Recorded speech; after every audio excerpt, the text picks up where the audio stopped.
Let your key to speak.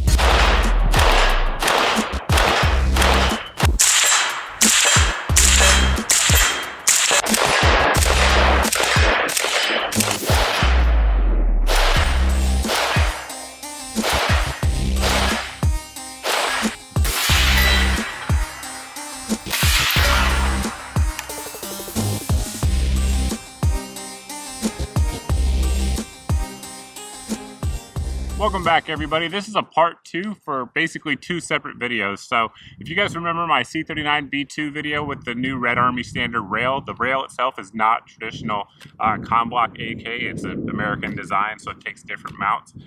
In that video, I only had a mount for a red dot.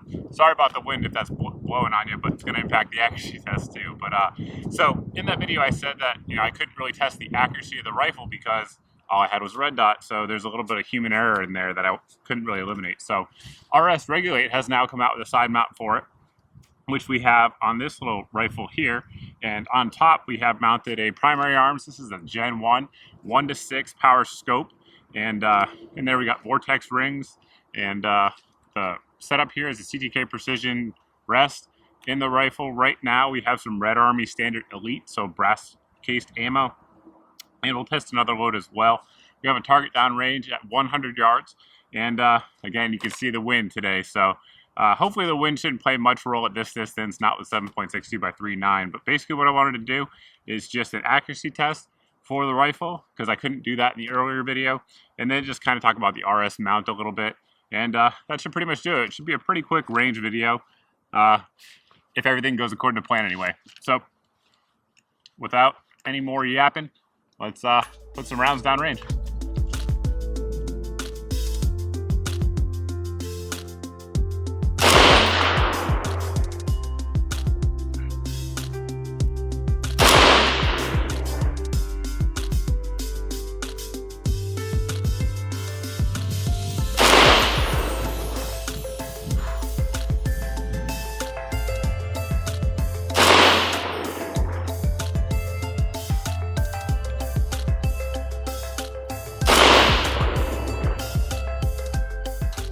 Alright, so from here, that actually looks pretty good, but again, it's brass cased ammo, pretty high quality stuff, so that's kind of to be expected.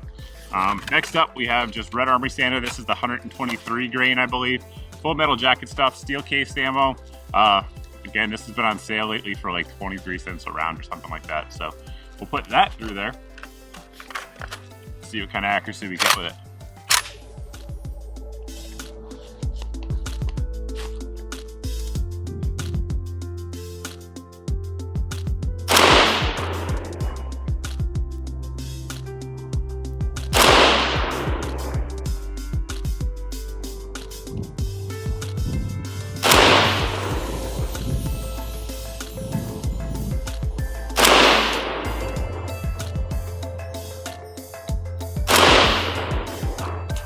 Let's go check it out.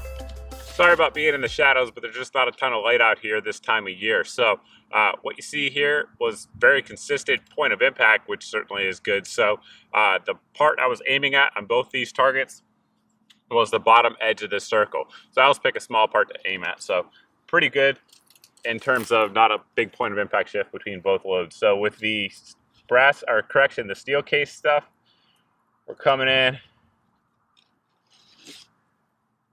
Either way I measure it, it's right at 2 1/4 inches.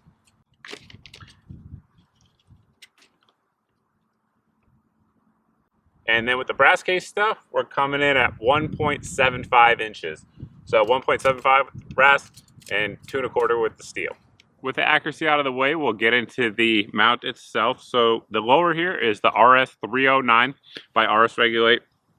And it's a different number than many of you are probably familiar with due to the fact that the Century mount is different on this rifle. So it's an American-made mount, so they call it, well, it is American-made, I shouldn't do that in air quotes, but it's a different design than like the Soviet design. So with that, RS-Regulate had to make a different lower piece, and this is 309, that is the result. Just like all their other mounts, you just pop this little thrower over here and pull it down. See if I can get it off. Ugh, there you go. And it comes right off. So the lower itself is compatible with any of their uppers. On there right now, we just had their 1913 style one, so that way we could mount the scope on there with the little rings. This is the old school Gen 1 primary arms. I believe I mentioned that earlier, and that's pretty much it. But if you can put your ACOG base on there, your 30mm like Aimpoint Pro, any of your micros, so primary arms microdot, Holosun microdot, Aimpoint microdot, Vortex microdot, etc. And it goes back on there and locks into place. Very simple system. And like I mentioned in the review of this rifle, when I talked about that rail, in my opinion, it is a superior design in terms of the amount of surface that it gets to lock up on it. It's not just my opinion.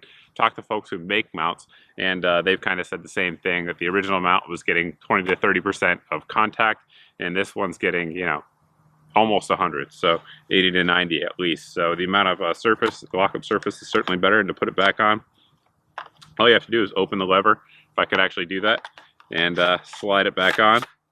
Once it gets all the way forward, close it down, and you're good to go. I did a couple tests where I took it off and put it back on to see if it retained zero. On the AK, it was hard to say. Definitely no more than half an inch shift. Is that significant? Is that the shooter? I don't know. I can't really say which, but that's it in a nutshell. Of course, we'll have a link down below for that. And just since I'm sure some of you guys will ask, the mount up here is just the RS-1913 style mount that allows you to mount any sort of light on there without having to change your handguard out. It's another cool product from them. Works on most AKs. All the specs, I'm sure, will be in the product description that I'll link to. Anyway, I think that's pretty much it, guys. Hopefully the wind out here wasn't too bad. And thanks for watching. Thanks for subscribing. If you like these kind of like sort of field videos, let me know. If you want me to get back into green screen, let me know on that too. But sometimes I like to change it up. So thanks for watching. Thanks for subscribing. If you haven't subscribed yet, please go ahead and do so. And we hope to see you in the next video.